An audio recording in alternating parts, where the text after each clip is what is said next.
Bonjour les cancers, j'espère que vous allez bien. On va découvrir ensemble vos énergies pour la semaine du 1er au 7 février. Gardez bien à l'esprit comme d'habitude que ce sont des énergies générales, c'est comme une sorte de météo et vous seul décidez de ce que vous en faites. Vous prenez uniquement ce qui résonne pour vous dans ce tirage et le reste vous laissez. Je vous invite également à consulter les vidéos de votre ascendant et des autres signes de votre thème astral pour compléter ces informations. Ici l'énergie avec laquelle vous entrez dans la semaine, ce que vous voulez profondément, comment vous vous sentez, la force qui vous soutient, le challenge à relever, le résultat de votre semaine et un message conseil pour finir.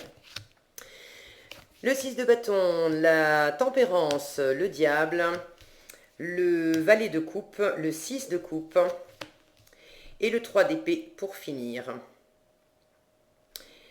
Alors, il y a quelque chose, quelqu'un qui vous tient à cœur. Et vous entrez dans la semaine avec cette énergie de 6 de bâton. Vous avez déjà bien avancé dans la situation. Vous êtes 6 de bâton, c'est une carte de victoire. Alors, vous êtes victorieux, vous avez remporté des étapes, ça peut être une victoire sur vous-même, il y a des choses qui vous satisfont, pour lesquelles vous avez investi du temps, du travail, de l'énergie, de l'action, de la détermination, et ça a été payant.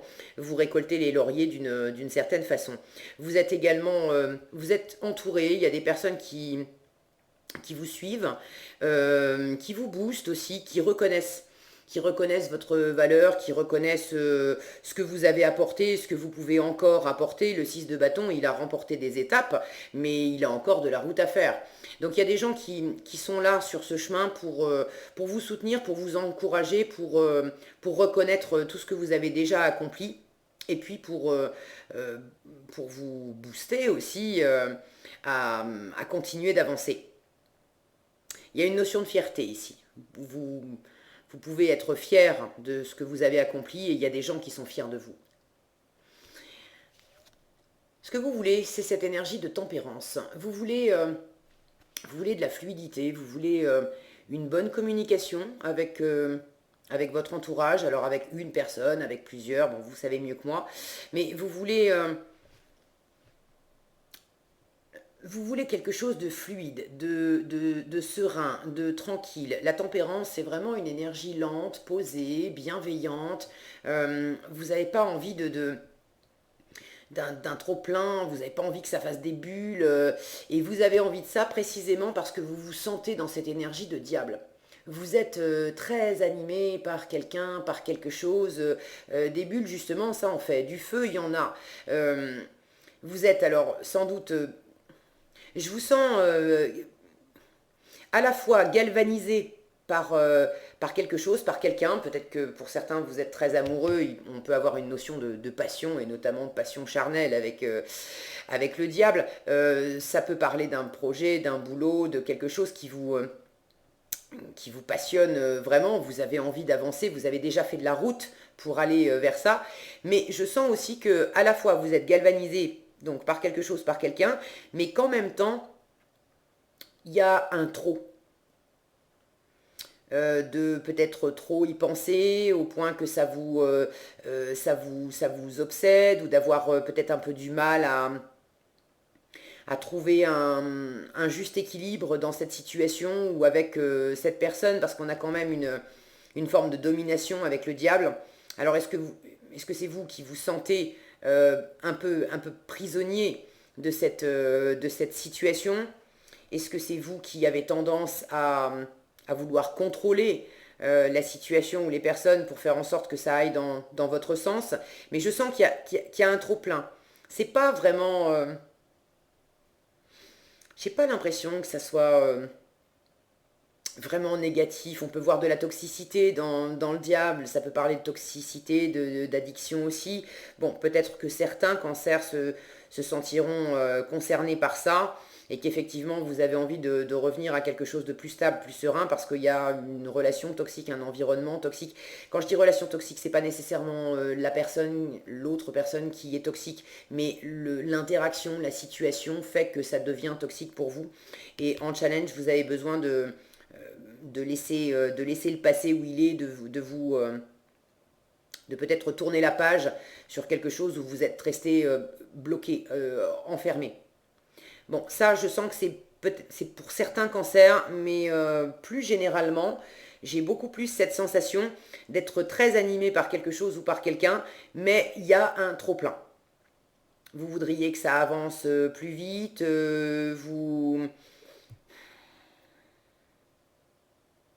ça vous demande aussi de...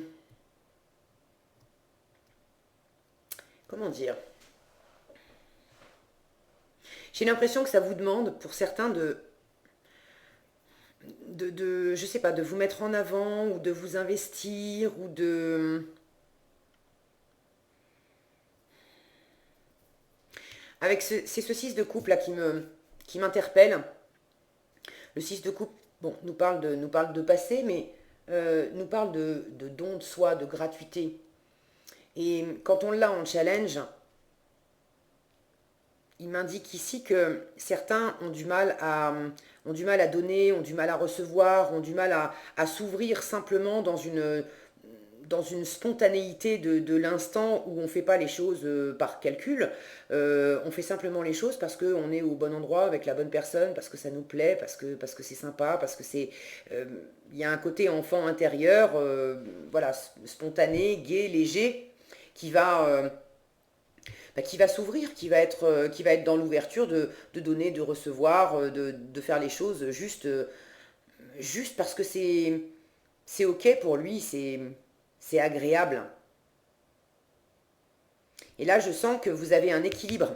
Vous voulez davantage d'équilibre, vous voulez harmoniser quelque chose dans ce sens-là.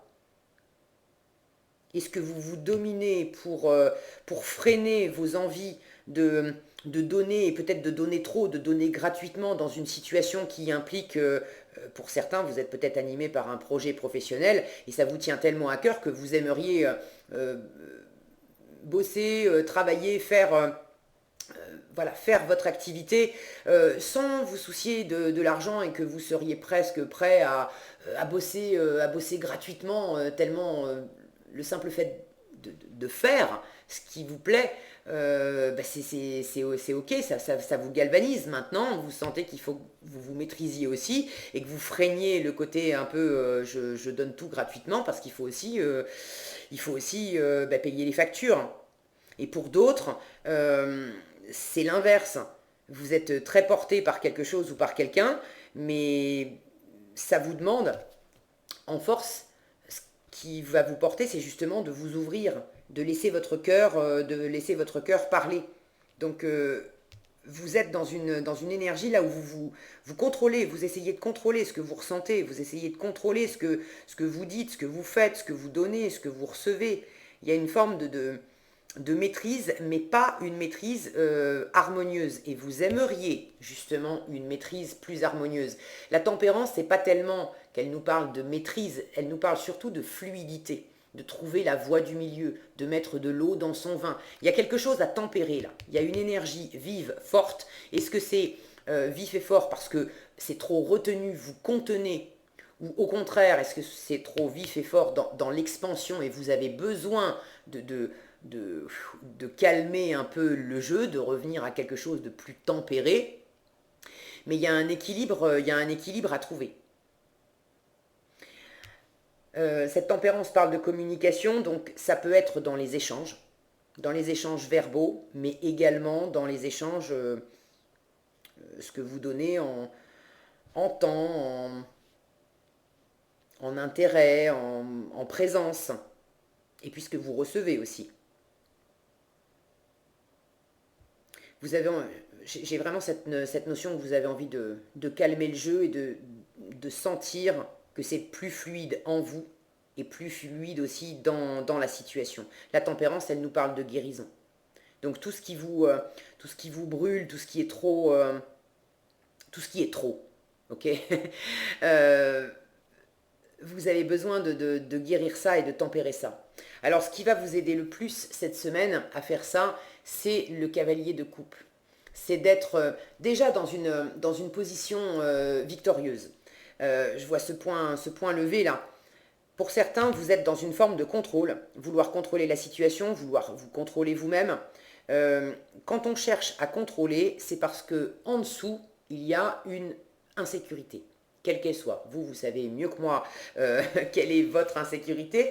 N'hésitez pas à partager. Alors bon, après, ça peut être intime. Bon, mais quand vous partagez dans les commentaires, ça me fait toujours plaisir de vous lire.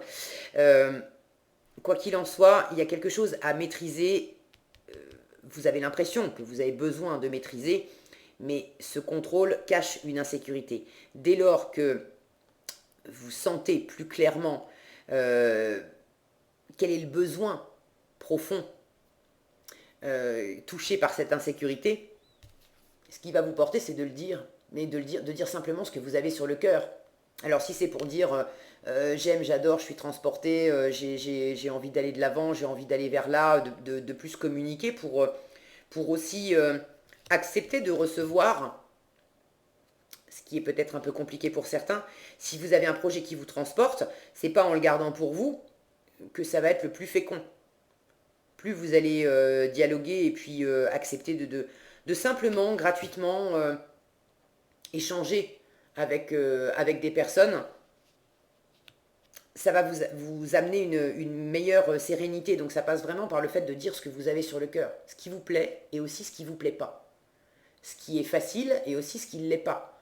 Ce qui vous sécurise et ce qui ne vous sécurise pas. De simplement dire. Alors ça peut être un peu maladroit parce qu'avec le valet de coupe, on est dans une énergie jeune, on est une énergie de valet, une énergie un peu inexpérimentée. Typiquement, c'est l'adolescent qui a son premier coup de cœur amoureux, donc il est à la fois transporté, puis en même temps il danse aussi un petit peu d'un pied sur l'autre. Avec ça, il y a un côté voilà, de sentir un peu ballot et un peu ballotté aussi. Vous voyez, ça fait des vagues, il y a des remous, d'accord? Mais ces remous, plutôt que d'essayer de les maîtriser, de les contenir, exprimez-les. C'est ça qui va vous aider cette semaine. Et si ce sont des remous qui concernent le passé, une personne passée, possiblement pour certains dans une relation, une âme sœur, ça c'est la carte de l'âme sœur. De la même façon, laissez parler votre cœur. Laisser parler son cœur, c'est pas être dans une énergie de dominant-dominé à dire je me sens pas content, pas contente, triste, en colère ou ceci ou cela parce que tu as fait ceci, tu as fait cela, tu n'as pas fait ceci, tu n'as pas fait cela, je voudrais que et puis on me donne pas ou on fait pas ou non. Laisser parler son cœur, c'est dire simplement je me sens comme ça, je me sens comme ça, je me sens comme ça. Cette situation m'amène à me sentir comme ça. Mais c'est juste de laisser exister ce qu'il y a en vous. C'est pas d'accuser, c'est de juste dire voilà ce qu'il y a dans mon cœur. Et il y a quand même beaucoup, je sens pour la majorité d'entre vous, je vous disais, vous sentir galvanisé par quelque chose ou par quelqu'un. Alors laissez exprimer ça. J'ai l'impression que pour certains, vous vous retenez parce que vous avez peur que si vous laissez parler votre cœur, qu'il s'agisse d'amour amoureux ou d'être transporté par un projet, j'ai l'impression que, comme si vous vous disiez, si je commence à en parler, je suis tellement animée au fond de moi, si je commence à ouvrir les vannes, ça va être le chaos, ça va me déstabiliser, ça va X ou Y, je sais pas quoi, mais comme si vous aviez l'impression qu'il fallait contrôler et que ça allait vous mettre quelque part en danger de dire. Mais non, là, les cartes, elles vous disent précisément le contraire. Ne te retiens pas de donner, ne te retiens pas de recevoir, sois davantage dans la spontanéité, laisse parler ton cœur. Ok ? Alors en résultat, il y a quand même un peu de difficulté au niveau du cœur. Vous avez un 3 d'épée. En résultat, c'est pas nécessairement une grosse blessure, d'accord? Le 3 d'épée, c'est pas nécessairement on est hyper mal, hyper triste. Bon, c'est simplement une carte qui indique que en résultat de la semaine, il y a quand même quelque chose qui vous touche. Qui vous touche, qui vous blesse, ça peut être qui vous attriste, ça peut être simplement de vous sentir frustré dans une situation de il y a une forme de mécontentement. Regardez les yeux de cette jeune fille. Alors on le voit qu'elle pleure, mais je sens dans son regard aussi une forme de mécontentement, de ressentiment, d'en avoir à la fois un peu gros sur la patate, et puis un côté, pour certains, il y a peut-être un peu de colère là, avec toutes ces flammes, un peu de colère, un peu de ressentiment, parce qu'on ne vous suit pas exactement comme vous aimeriez, parce que les choses vont pas assez vite, parce que pour bon, X ou Y raison que vous connaissez mieux que moi. Mais il y a une insatisfaction. Il y a une insatisfaction qui vous pique, qui vous titille quand même un peu le cœur. Alors après, je sens que ça passe d'abord par vous, de vous tempérer, de tempérer vos ardeurs, de tempérer vos réactions aussi à ce que vous ressentez intérieurement. Je vous disais, sous les volontés de contrôle, on trouve des peurs, des insécurités. Donc tempérez et guérissez ce que vous découvrez derrière votre besoin de contenir et de maîtriser. Et puis voilà, laissez passer la semaine. Plus vous allez vous ouvrir, plus ça va vous permettre de ne pas vous laisser embarquer par cette douleur. Là, on sent que cette jeune fille, elle n'est pas contente, elle a mal, il y a quelque chose qui ne la satisfait pas, mais on sent qu'elle serre les dents, elle dit rien. Alors je ne suis pas persuadée, on vous invite à laisser parler votre cœur. Je pense que vous allez quand même un peu le faire, mais honnêtement, j'ai pas la sensation que vous disiez, en résultat de la semaine, que vous disiez tout ce que vous avez sur le cœur cette semaine. C'est une météo, d'accord, vous avez les énergies de la semaine, maintenant vous avez votre libre arbitre, et c'est vraiment à vous de décider pour vous ce qui est le mieux. Une petite précision aussi, ce 6 de coupe peut parler de pardon, de se pardonner à soi, de pardonner aux autres. Et vous l'avez en challenge. Donc pour ceux qui sont en train de serrer les dents sur quelque chose que vous vous reprochez à vous-même ou que vous reprochez à quelqu'un, ça va être un peu votre défi de la semaine, d'arriver à passer ce cap, à la fois de dire ce que vous avez sur le cœur, et aussi de laisser ça derrière vous, de vous pardonner, de guérir. Vous voulez guérir, vous voulez harmoniser, vous voulez pacifier, vous voulez négocier, trouver la voie du milieu. Bon, mais entre vouloir et pouvoir, vous allez sans doute avancer, mais pas complètement à tourner la page, pas complètement à pardonner, pas complètement à pacifier, et pas complètement à tout dire. Alors, qu'est-ce qu'on a ici? La renaissance, il y a vraiment quelque chose à sortir là pour continuer d'aller de l'avant pour le meilleur pour vous, hein. Je sens qu'il y a, je vois elle est magnifique cette carte, cette fleur là avec cette licorne au milieu. Je sens qu'il y a une éclosion, et dans cette éclosion, il y a également quelque chose d'un peu brûlant à laisser sortir pour que ça puisse être complètement libéré, et du coup complètement épanouissant pour vous. Donc la Renaissance vous dit: réinventez-vous, donnez vie à vos rêves, créez une nouvelle réalité. Il y a vraiment quelque chose qui vous anime, mais cette transition, cette renaissance, elle n'est pas hyper fluide pour vous. Ok? Alors gardez ça à l'esprit. De toute façon, ça va dans le bon sens. Plus vous allez tempérer les choses, communiquer tranquillement en disant ce que vous avez sur le cœur, et puis laisser le passé où il est et pardonner, plus ça va vous porter vers cette fameuse renaissance et le fait de vous réinventer. D'accord? Et vous avez tout ce qu'il faut pour le faire. Vous avez déjà eu de belles réussites, donc continuez sur cette lancée. Voilà ce que j'avais pour vous les cancers cette semaine. J'espère que cette vidéo vous sera utile. Si elle vous a plu, je vous invite à la liker, la partager, la commenter. Et pour être averti quand je publie de nouvelles vidéos, il suffit de vous abonner et d'activer la cloche des notifications. Prenez bien soin de vous, passez une excellente semaine et je vous dis à bientôt dans un prochain tirage.